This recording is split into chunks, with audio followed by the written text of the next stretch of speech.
پہلے میں نے سڈنی کو گوگل کرتا رہا میں گھنٹوں کہ بھائی میں کسی ٹھیک جگہ جا رہا ہوں. میں کہ ٹھیک ہے سیٹنگ میٹنگ ٹھیک ہے, میں رہوں گا کدھر, کیا ہوگا, تو یہ خوف پہلا. ولا تحزنوا, غم ہوتا ہے کسی چیز کو چھوڑنے کا.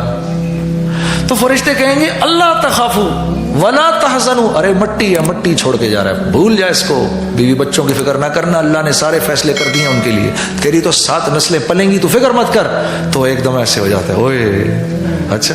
وَأَبْشِرُوا بِالْجَنَّةِ الَّتِي كُنْتُمْ تُوعَدُونَ, چل تجھے لے کر چلیں اس جنت کی طرف جس کی بشارتیں تو بھی دنیا میں لوگوں کو دیتا تھا اور تو بھی اللہ والوں سے سنتا تھا. ابھی ہم نے بھائی واسم منظور صاحب کو دفنایا نا, ہمارے تبلیغ کے پرانے بزرگوں میں سے. مولانا عجیب بات بتاؤں آپ کو, جب ان کو دفنانے گئے دارالعلوم کراچی میں ان کو دفنا رہے تھے ہم, جب ان کو دفنانے گئے ہیں ہم تو ان کی جب قبر کھدی تو میں اور کچھ 2-4 ساتھی پہلے پہنچ گئے قبر میں. قبر کو ہاتھ, اچھا میں قبرستان کے احاطے میں گھسا ہوں نا, خاص سا احاطہ تھا, تو خوشبو آ رہی. میں نے کہا کہ ان کے جو ماننے والے مریدان وغیرہ انہوں نے چھڑکا مڑکا ہوگا گلاب, میں قریب گیا ہوں اور میں نے ایسے کہا بھائی خوشبو آ رہی ہے. تو وہ گورکن مجھے کہتا ہے جی میں ان لوگوں کو کہہ رہا ہوں جب سے میں نے قبر کھودنی شروع کی ہے اس میں سے خوشبو آ رہی ہے. پھر میں نے یوں کر کے قبر کی مٹی اٹھائی, تو میں آپ کو کیا بتاؤں, میں سنا کرتا تھا اللہ والوں کی قبروں سے مٹی سے خوشبو آتی ہے, میں نے خود بنفس نفیس. اچھا, اور جیسے ہی جنازہ آیا تو جنازے کے ساتھ تو ہزاروں لوگ تھے. اتنا بڑا جنازہ نہ کبھی دارالعلوم کی تاریخ میں اتنا بڑا جنازہ کبھی نہیں اٹھا, وہاں کے علماء خود کہتے ہیں. تو جب جنازہ آیا ہے, جنازے کے آتے ہی پوری خوشبو آئے, 5-7 منٹ کے لیے ہم نے وہ سنی. تو میں جب بھائی واصف صاحب کو قبر میں اتار رہے تھے نا, تو میں بھائی واصف صاحب کو دیکھ کر کہہ رہا تھا بھائی جان اس وقت آپ وہ دیکھ رہے ہیں جس کی سینکڑوں نہیں ہزاروں دفعہ آپ نے دعوت دی, اب آپ اپنی آنکھوں سے اس کو دیکھ رہے ہیں. یہی بولتے تھے ساری زندگی آپ, مرنا ہے مرنا ہے, مرنے سے پہلے موت کی تیاری کرو, ہم نے قبر میں جانا ہے, ہم نے اس دنیا میں ہمیشہ نہیں رہنا. اب آپ اپنی آنکھوں سے دیکھ رہے ہیں اس کو, اور ہم بھی دیکھیں گے اس کو, ہم بھی دیکھیں گے یقیناً ہم نے دیکھنا ہے. ایک بہت بڑی حقیقت ہے.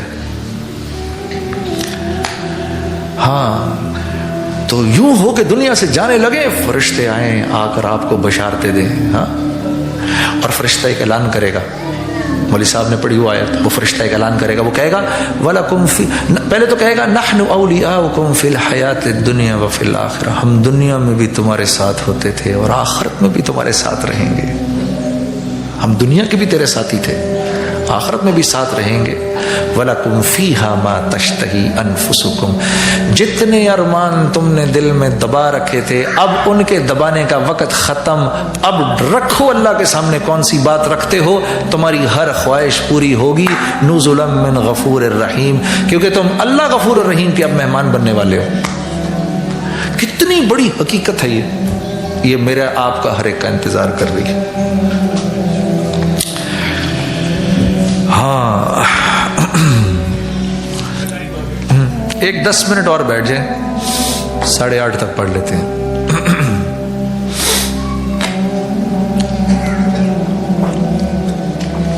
میں آپ لوگوں سے کچھ وعدے کرا کے جانا چاہتا ہوں.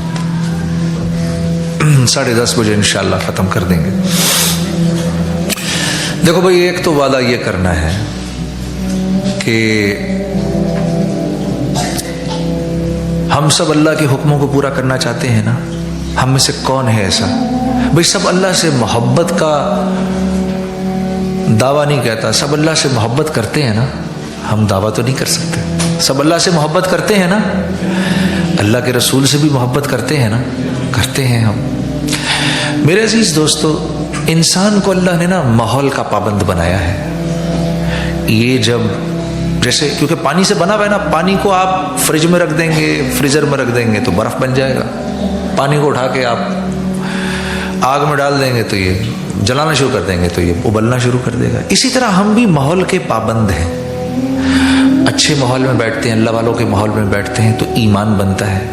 اب یہ ایمان ہم سے پھر وہ نیکیاں کراتا ہے جو ہم سے پہلے جاننے ماننے کے باوجود نہیں ہوتی تھی. بھئی کون مسلمان جانتا ہے نماز نہیں چھوڑنی, سب جانتے ہیں, چھوٹ جاتی ہے. یہ نالج کی کمی نہیں ہے, یہ نالج کی ایجوکیشن کی کمی نہیں ہے، یہ ایمان کی کمی ہے، کیونکہ ایمان خرچ ہوتا ہے جیسے مال خرچ ہوتا ہے، ایمان خرچ ہوتا ہے جیسے مال خرچ ہوتا ہے۔ آپ نے سچ بولا، ایمان کا ایک حصہ خرچ ہوا، نیک کام کیا، معاملات میں اچھے رہے، نقصان کے باوجود اللہ کے حکم کو نہیں توڑا، ایمان کا کچھ حصہ خرچ ہوا۔ اب اگر یہ سمندروں جتنا بھی ہوا تو ایک وقت آئے گا یہ ختم ہو جائے گا اگر اس کو بنانے کی محنت نہ ہوئی۔ یہ تبلیغ میں جو نکالتے ہیں نا، یہ کیوں نکالتے ہیں؟ اس لیے نکالتے ہیں تاکہ ایمان بنتا رہے۔ اچھے سے اچھے موبائل کو لے آؤ، اس کو روز چارج نہیں کرو گے تو یہ تو 0/0 ہو جائے گا، اور چھوٹا سا موبائل ہو انسگنیفیکنٹ سا، اس کو آپ روزانہ چارج پہ لگائیں گے تو وہ آپ کو کام دے گا۔ ہمارے لیے بھی یہ ایمان کی جو مجلسیں ہیں یہ وہ چارجر ہیں جو ہمیں اللہ کے حکم پہ اٹھاتی ہیں۔ میں نہیں کہہ رہا، اللہ کہہ رہے ہیں، وَذَكِّرْ فَإِنَّ الذِّكْرَ تَنفَعُ الْمُؤْمِنِينَ، وَذَكِّرْ فَإِنَّ الذِّكْرَ تَنفَعُ الْمُؤْمِنِينَ۔ میرا ذکر جب بھی میرے بندوں کے سامنے ہوگا، اس ذکر کا ان کو نفع ہوگا۔ تو یہ نفع صرف دنیا، یہ آخرت کا نفع نہیں ہے، دنیا کا بھی نفع ہے۔ دنیا تو بنتی ہی اس کی ہے جس کی آخرت کو بنانے کا اللہ فیصلہ کر لیں۔